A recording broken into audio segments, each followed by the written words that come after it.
I'm a idea guy. I'm a big vision, but I also have these brilliant skill sets that I can use that I'm learning to systemize to have the full Monty, right? And then my bro Blue Pill is who I work with on Goldwater. So that's Okay. my initial partner. I sent it in my initial group chat. I sent everybody the numbers. I said, this is my idea. This is what I want to do. This is the numbers we're going to be able to do. Gave him a breakdown. He was the only, it was like Shark Tank. He was the only shark I got. Okay. Okay. But it was a shark I needed because he was already in that space. So, of course, he understood the vision. Okay. First week, we successful. You understand me? We've been profitable since day one. Wow. You understand me? And now we've turned into a family business to where it's ran without me. It's not personality driven. It's not based on my influence. In family business, is he None of that. family? It's my brother. Okay. You know what I'm talking about? So it's but not like blood brother. absolutely, yeah. But my Family is sister, different. Yeah. my two older sisters, right? My Kalima, she's like the CEO of the company essentially, Okay. right? You have my other older sister, Andrea. She's running the back end. You understand me? Distribution, customer service. You have my cousin Lamiko. She's handling logistics and things of that nature. Ooh. You got my younger twin brothers. They work in distribution. And we got a few other employees, right? So then my younger brother, Bashir, initially was the graphic designer, creating the labels and everything. Beautiful. So it's a true family business. Yeah. You understand Yeah. me? And it's a family business that operate on its own. It doesn't require me. Let me ask you this, though. I have to dive into that, right? Did everyone have that skill set of the function that they're leading, right? Because you've just broke down a business with roles and clear functions. Yeah. Did they understand that Had job had set? to be built. They learned it. It Yeah. was learned. Yeah. Who taught them? Well, initially, when everybody wanted to come in, I always tell them, everybody can have a job, but you got to make it for yourself. You understand me? Man, say it again. Say it again. Everybody can have a job, but you Come have on, to make man. it for yourself. Come on, Key. This is too much. So, like, I hope y'all heard that. That, man. If not, rewind this and Yeah. listen to it again. with family, you know, Come it's on. always aligning mission, vision, and values, Mm. right? And so with my sister, when we first started, I identified her values and skill sets first, right? I said, you know, she worked college, she worked clerical skills and assistant, executive assistant. So I'm like, yo, what can you do? Can you handle this, that, and the third? So she said, yes. So I say, cool. We're going to put you in this role because at first I was working the businesses by myself. Yeah. I'm doing everything. So the reason I knew which roles were needed, because I knew which roles I didn't want to do anymore. I was Real gonna team touch building. shipping. Yeah. I'm not touching labels, nothing. Okay. If it has to depend on me, it's not getting there no more. Because I had to free myself up. So I say, okay, who can do this, that, and the third? My sister and my younger brother. And then I say, well, listen, I know I can design, but you have more refined skills in this area, right? So I can design it, but I need you to vectorize it. I need you to really go into the graphic, create the label. I get it ordered, whatever. Eventually, everything that I do as a role, I need somebody else to take over. So the roles that I was doing as we were scaling, we started to afford somebody else to do those roles, and then we could scale more. So that's where my cousin came in, Lamiko. Now she can handle back end. She can take a lot of pressure off my sister because when we first started, it was easier for her to handle shipping and customer service. But then, you know, she has a family too. That's a headache for her. So I said, listen, all you have to do is manage the people then. Right? I'll pay you to manage it. You don't have to do all those roles, but you do have to train up somebody else to do those roles and you have to manage them. Right? So once we started to naturally have this system, and then of course you got my bro Blue Pill, he's doing the marketing, the deal flow, and things of that nature with me. Right? This is all online. This is all D2C business. Yes, it is. Beautiful. Now we do have some in-store product, right? We have some in gyms, we have some at grocery stores out in Atlanta. And the only reason that we haven't even expanded beyond where we want to is because I'm getting distribution solid first. Yeah. Expansion is not a problem at this point. Yeah. If I want to sell 10X, I know how to put together the plan for that. When we first had our first $100,000 month as a company, the week before, or the month before rather, I was on a plane. I wrote out the whole plan. You understand me? I sent it to the team and we executed to a T. You understand me? And what I had realized is that when I was working a job, I was way more refined in the details than when I was running my own business, right? We had a clienteling, we had sales goals for the day, for the week, for the month, right? We would look at all the analytics. We would do everything. So I said, damn, I did that for them. And my main thing was, I know that if I fire them and I work for myself, then I can have more sales and, of course, keep more profit. You brought that discipline of a model that was existing, and you recreated it for yourself. Absolutely. I did 3.5 million in sales for Prada my first year being a salesperson for them. Come on. And that was like 1.5 million more than the second person that was in line after me, right? So, and that was because I taught them a lot of my skill sets, because they were so mad that I was taking up so many sales. The only way to get them off my back was to teach them. Yeah, because you were getting all the commissions. Yeah, I was getting, and it would go as you made more money. So yeah, 100%. it was stacking up.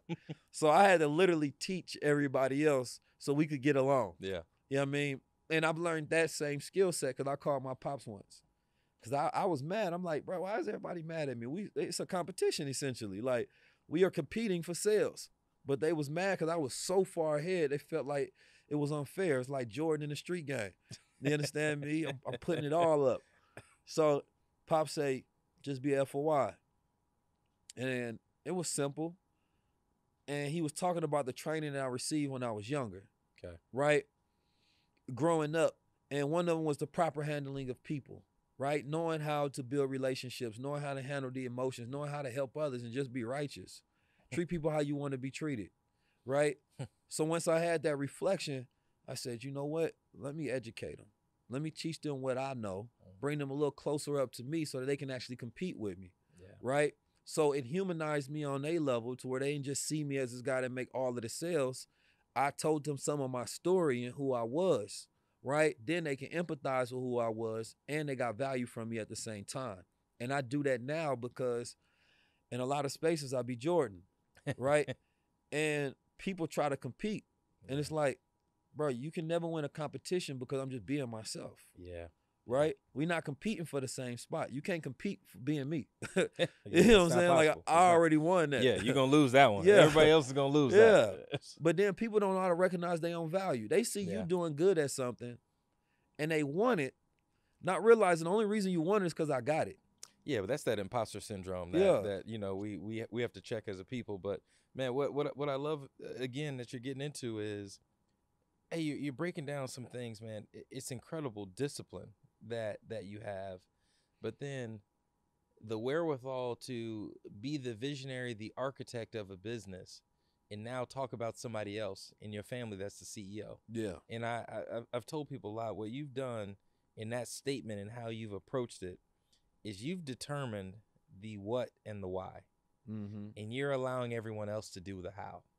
And they're having to create that and figure that out. You're not giving them all those statements. They have to create that. That's where their value is being delivered. But you set the vision and the purpose, right? High end, and you wrote that and you see it. You said you saw 10X already. Yeah. Now they have to drive to get it there, and they then went off of that.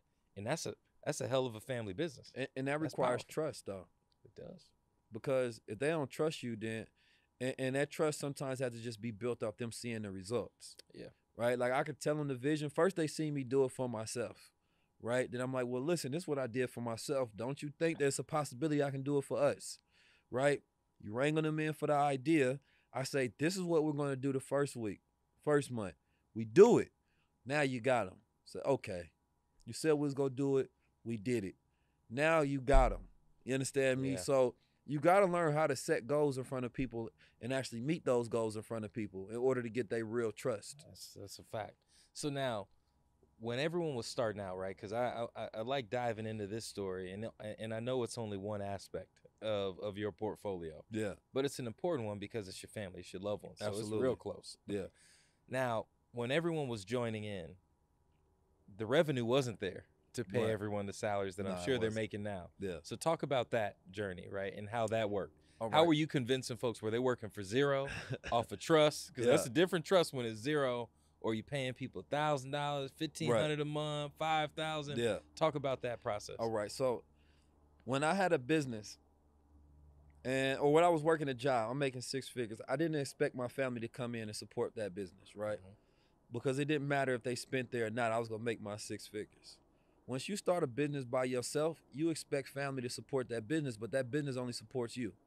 It's the same thing when you have a job that only supports you. So I think that's unfair. And I had an issue with that because I was expecting family to come support the business. So what I decided to do is create a business model that supports my family, right? So then my family was forced to support that business. And the way I did that was through an equity model at the beginning, right? So you got an equity model with your family. Yes. Come on now. Let's game again. Yeah. Let's game again.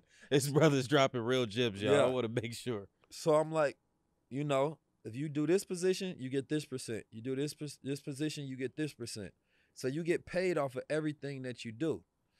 And the way I structured the business, because it's organic business, we didn't have no overhead, right? Besides, cost of supplies and all of those other things. But it was so low that I seen profit already from the first month. So, of course, they weren't able to get as much as they are now, but they was automatically able to start getting paid. And they knew that the more work they put in, the more pay that they was going to get. So it's profit sharing out the gate. Out the gate. Okay. Out the gate. Now, I know everybody's business model can't do that. But here, this is the thing people got to understand. I'm into business model creation, right? I'm into, number one, if you create creative business models, you can tear up the old books, right? Because the thing is that we look at these statistics and say most business won't be successful in 7 years and 100 years. And it's like, that's just depend on how you structure your business and depend on what type of business you're in and how you need to make it work. Me understanding the influence that I have, the thought process that I have, knowing that I can start the business that way.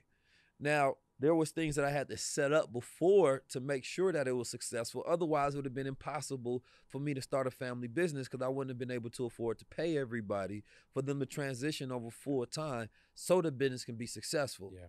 So I told them in the beginning that there has to be a sacrifice, though. It's like with Jeff Bezos' family, right? His mother and father gave him $200,000, right? And he already had an education, but here they starting up a digital library business, and this is 1995, and they like, there's no reason why this should be successful. This is not a business model we heard of.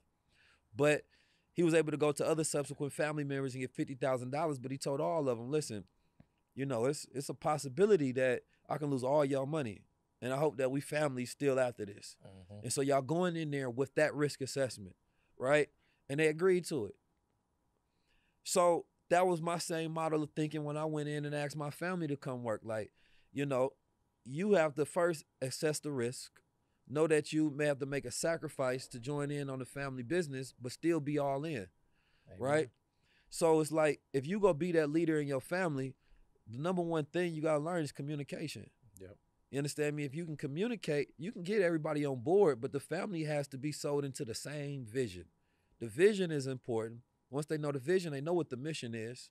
We here to make people healthy. Yeah. We here to provide high-level minerals and nootropics and medicinal mushrooms so that people can enhance their life and be happy, right, and more focused.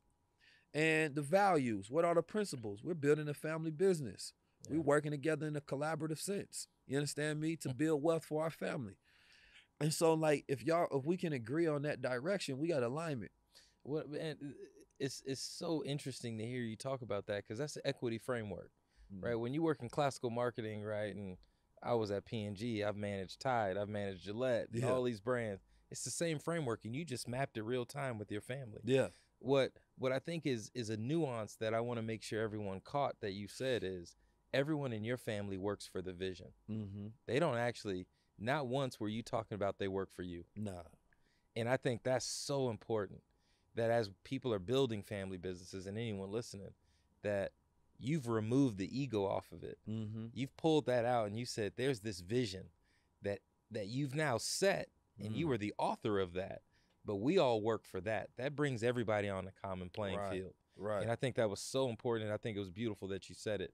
And I want to make sure everyone caught it because, you dropping some high level gems. We got to make sure we bring it down. I told you I'm conceptual. I appreciate you, bringing them down to earth. You know what I'm talking about?